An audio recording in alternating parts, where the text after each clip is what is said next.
whole part.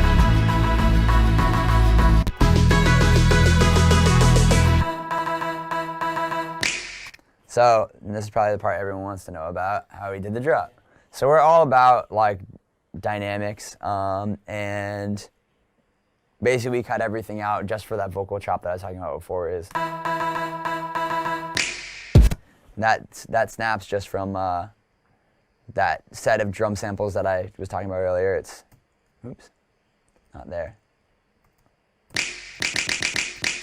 And then the drum pattern I do during the drop is the same. I just turned up the velocity on the kick so it hits harder. Same sound, just hits way harder. And I added, oh no, maybe I did do this in the verse. Yeah, so that snap is it's the same exact snap pattern as before. Which is cool when you find something that works for like 2 parts of a song and you don't have to put a ton of layers on.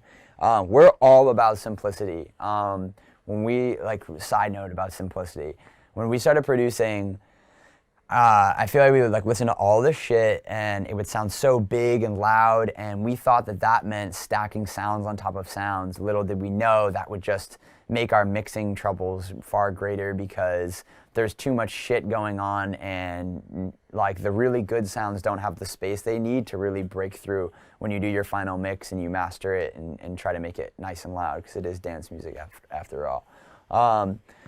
So we try to be super minimal. We don't put sounds into our songs that don't need to be there. And if there's something that isn't wide enough or low enough, or it just sounds weird in this key, you know, other people will add layers. I'm not saying that's wrong, but we don't. We try to find a new sound, something that has its own space, that fills up the entire spectrum of what you're trying to fill up at that time. Don't convolute it with a bunch of different sounds, because that will really just hurt you in the long run.